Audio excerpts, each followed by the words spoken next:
Welcome dear viewers. मेरा नाम engineer Mohammad Iqbal Mirza है और मेरा ताल्लुक़ ज़िला नारवल के गांव रैया गुराया से है। आज की वीडियो में मैं आपको बताऊंगा कि आज से 60 साल पहले जब बच्चों को स्कूल में दाखिल कराया जाता था पहली जमात में, जिसको कच्ची जमात कहते थे, तो उनको किस तरीके से लिखना और पढ़ना सिखाया जाता था। मेरे हाथ में ये एक तख्ती है और इस तख्ती को हमने पहले पानी के साथ धोया है और पानी से धोने के बाद इसके ऊपर ये गाची लगाई है और इस तरह गाची लगाने से खुश्क करने के बाद ये तख्ती जो है वो लिखाई के लिए तैयार हो गई है। इस तरीके से तख्ती के ऊपर पानी डाला जाता था और अभी तो हम एक इस छोटे से बर्तन से पानी डाल रहे हैं, लेकिन उस वक्त हमारे स्कूल के करीब जोहड़ होते थे और जोहड़ के किनारे जाकर हम तख्ती कैसे लिखाई के लिए तैयार करते थे। अभी ये जो पीस है इसको गाची कहते हैं और इस गाची को पानी में डुबोकर तख्ती के ऊपर ऐसे मला जाता था। ऐसे मल के दोनों साइडों में तख्ती को मल के और इसको धूप में खुश्क होने के लिए रख दिया जाता है। जब ये तख्ती धूप में खुश्क हो जाती है तो इसके बाद फिर इसको लिखाई के लिए इसके ऊपर लिखाई की जाती है। इस तरीके से ये गाची है और इसको हमने तख्ती के ऊपर मला है और तख्ती के ऊपर मलने के बाद इसको हाथों से थोड़ा सा बराबर करेंगे। तो बराबर करने के बाद कुछ वक्त धूप में रख देते हैं और धूप में रखने के बाद फिर ये तख्ती लिखाई के लिए तैयार हो जाती है। इस तरीके से ये इसको ऐसे किया जाता है, ऐसे। और ये अब इसके ऊपर बराबर तरीके से गाची लग गई है और गाची लगाने के बाद इसको धूप में रख देते हैं और जब धूप में रख देते हैं तो फिर ये लिखाई के लिए तैयार हो जाती है। इस तरीके से ये इसका प्रोसेस मुकम्मल हो गया। अभी हम इसको धूप में रख देते हैं और ये लिखाई के लिए तैयार हो जाएगी।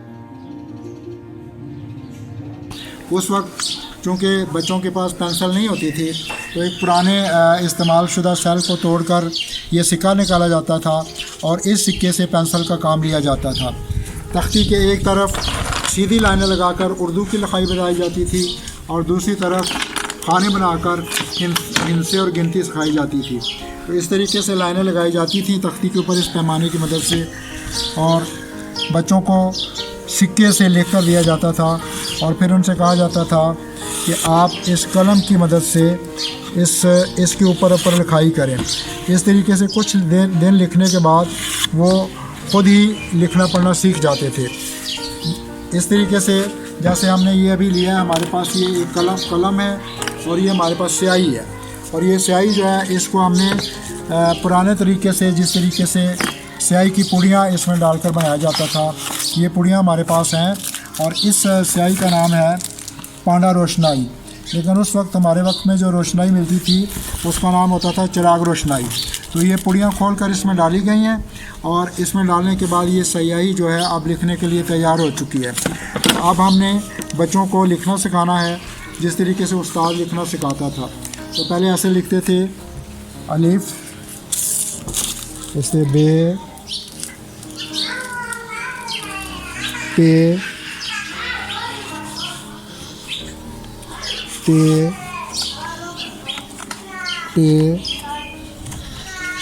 से। ये उर्दू के हरूफ तहजी हैं जो बच्चों को सिखाए जाते थे।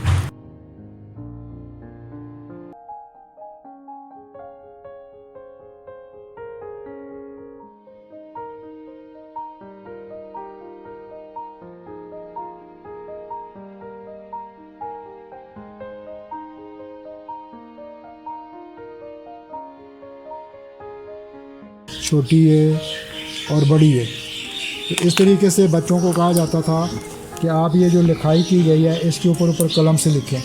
तो बच्चे कलम से इसके ऊपर ऐसे लिखते थे, अलिफ, बे,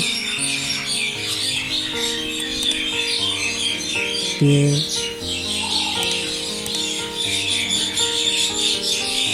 ते,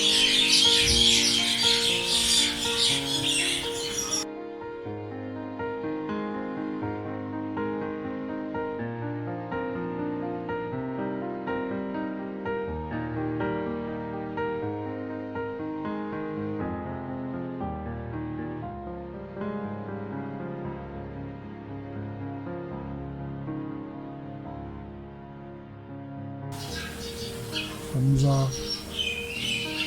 छोटी है और बड़ी है।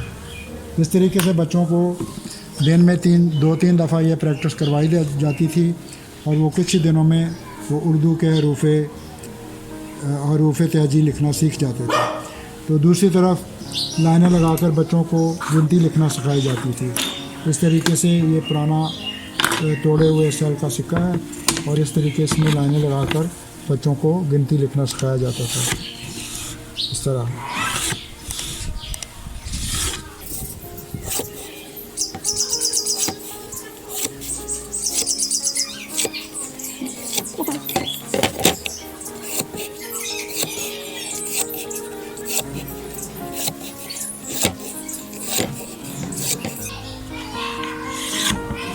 इस तरह इनको लिखना सिखाया जाता था। 1 2 3 4 5 6 7 8 9 10 इस तरह 100 तक लिख कर दे दिया जाता था। तो इस तरह बच्चे इसके ऊपर लिखते थे और वो इस तरह गिनती लिखना भी सीख जाते थे। ये प्रैक्टिस भी दिन में 2 से 3 दफ़ा करवाई जाती थी और इस तरीके से बच्चों का हैंड राइटिंग भी अच्छा हो जाता था और वो गिनती लिखना भी सीख जाते थे।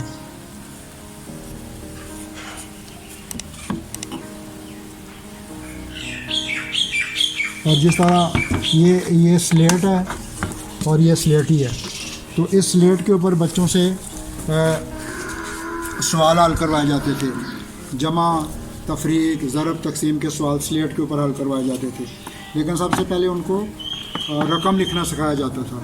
तो रकम लिखने का तरीका ये होता था, ऐसे उनको बताया जाता था, ये इकाई है, ये दहाई है, ये सैकड़ा है, ये हज़ार है, ये 10,000 है। तो मसलन उनसे कहा जाता था कि आप लिखें 25,640। तो ये इस तरीके से लिखते थे, 25,640 ऐसे लिखा जाता था। फिर दूसरी रकम बोला जाता था, जैसे लिखना है 60,970। तो ये इस तरीके से रकमें लिखना आसान होता था और कापियाँ भी ज़ाया नहीं होती थी। और फिर इनको कपड़े की मदद से इसको ऐसे साफ़ कर लिया जाता था और दोबारा ये स्लेट लिखने के काबिल हो जाती थी। तो इस तरीके से बच्चे रकमें लिखना भी सीख जाते थे और जमा, तफरीक, ज़रब और तकसीम के सवाल हल करना भी सीख जाते थे। तो thank you very much for watching.